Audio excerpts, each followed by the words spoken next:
Halo teman-teman, sudah sejauh mana nih belajar mengenai interaksi manusia dan komputer, khususnya di bidang pengetahuan maupun praktiknya dalam kehidupan sehari-hari?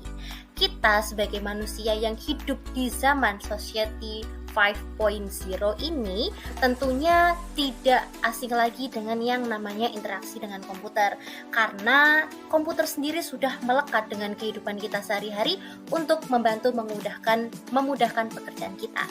Oleh karena itu, yuk kita ulas bareng-bareng mengenai pengembangan sensor haptik sebagai alat interaksi manusia dan komputer, serta perbaikannya untuk menuju masa depan yang lebih baik.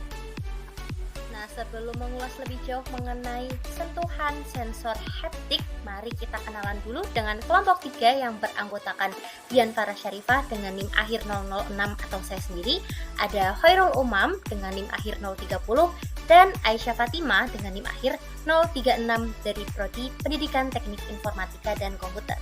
Langsung aja yuk kita simak.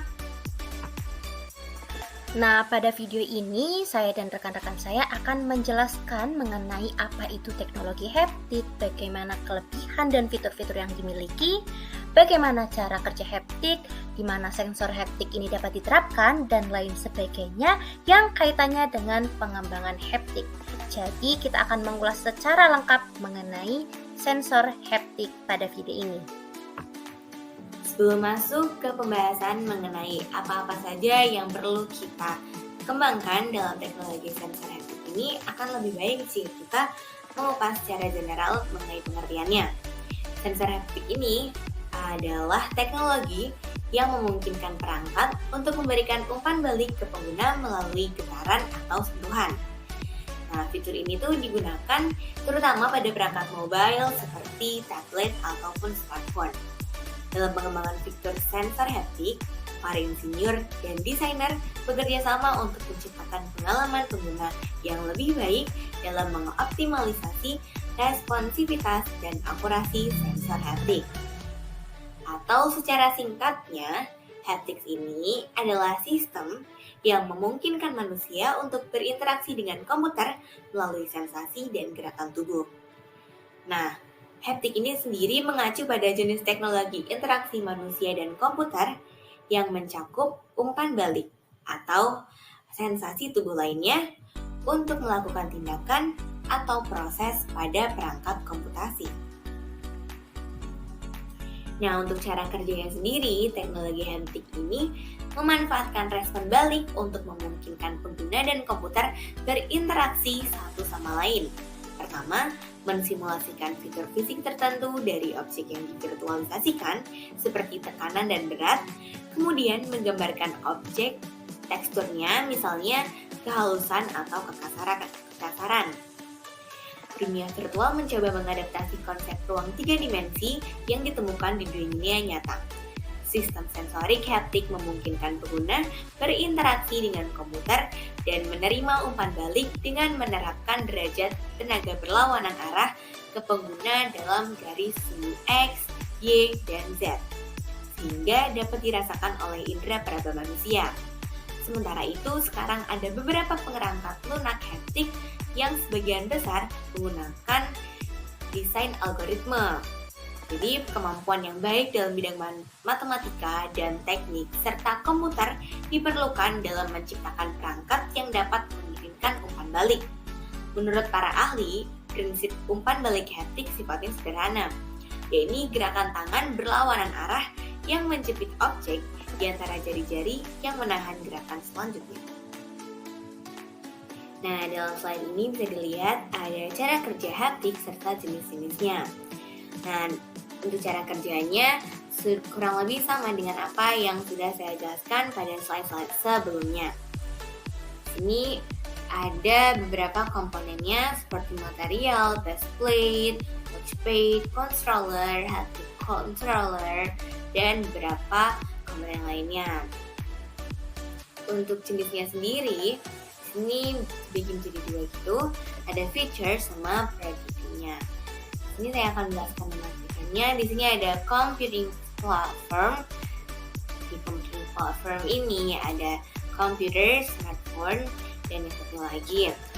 Yang kedua ada interface metaphor. Itu tuh Ada yang handle zeros, ada yang pakai bare fingers, ada yang pakai whole hand.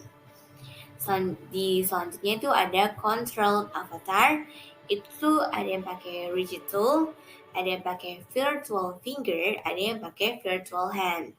Sedangkan untuk typical device-nya itu dibagi menjadi 3, ada Phantom Premium, T-Pad, dan Cybergrass. Oke, selanjutnya apa sih peran-peran haptik ini di berbagai bidang? Pertama, di bidang kesehatan. Haptics memainkan peran penting dalam beberapa aspek perawatan kesehatan modern. Contohnya adalah operasi invasif. Di sini kontrol alat laparoskopi yang ada di atas seperti lampu, peraba khususnya dilengkapi dengan respon kekuatan dan sentuhan untuk memungkinkan dokter memeriksa jaringan dan mendiagnosis kelainan dari jarak jauh dan akurat. Nah, selain itu, haptik juga berperan dalam melatih praktisi medis. Misalnya, mahasiswa kedokteran dapat berlatih pada pasien virtual, namun bisa merasakan rasa sayatan yang sebenarnya dan penjahitan tanpa membahayakan manusia lain.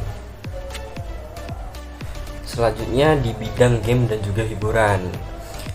Seperti yang kita tahu, pengontrol seperti gamepad, joystick, kursi jet, dan roda kemudi mengirimkan sensasi fisik kepada pemain menggunakan elektrotaktil atau respon saat video game berusaha untuk menciptakan kembali realitas skenario virtual. Contohnya adalah getaran atau tekanan pada pengontrol dapat membuat pemain merasa seperti menembak atau menyetir kendaraan.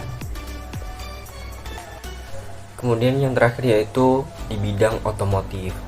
Haptik memiliki potensi untuk memperluas komunikasi pengemudi dan meningkatkan kegunaan kendaraan secara umum. Komponen haptik dapat disisipkan langsung ke berbagai bagian vehicle user interface, termasuk setir, pedal, sabuk pengaman, dashboard, dan juga jok. Nah, haptic feedback juga dapat digunakan dalam kendaraan untuk memberikan notifikasi dan peringatan pada pengemudi melalui getaran atau tekanan pada kemudi. Hal ini dapat membantu mengurangi gangguan visual pada pengemudi dan meningkatkan kesadaran mereka terhadap lingkungan sekitar ketika mengemudi.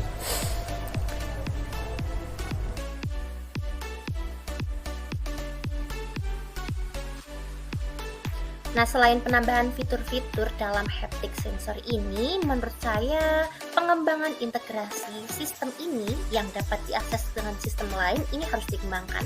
Karena haptic feedback ini setidaknya perlu diintegrasikan dengan sistem misalnya suara, baik itu audio, visual, maupun itu movement berupa pergerakan dan integrasi-integrasi lainnya yang semakin realistis agar dapat memberikan pengalaman baru bagi para penggunanya.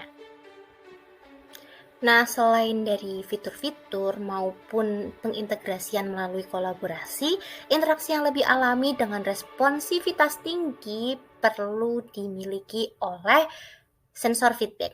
Ini kenapa? Karena salah satu tantangan dalam teknologi haptic sensor ini adalah menciptakan interaksi yang lebih alami antara manusia dan komputer.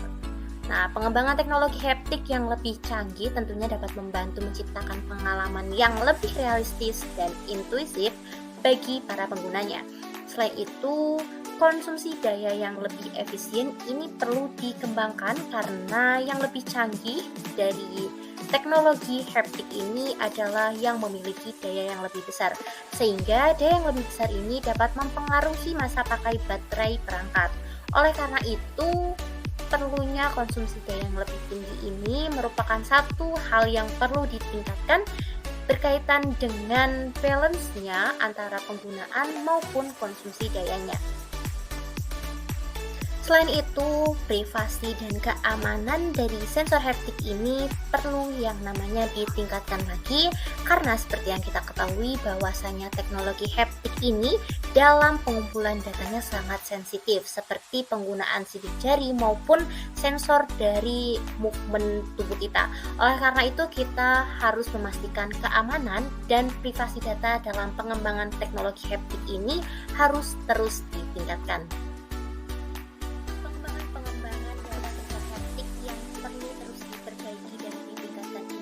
Sekaligus menjadi penutup dari materi yang kita sampaikan. Semoga materi mengenai sensor haptic ini dapat bermanfaat bagi para penonton maupun diri kita sendiri selaku penyusun materi ini.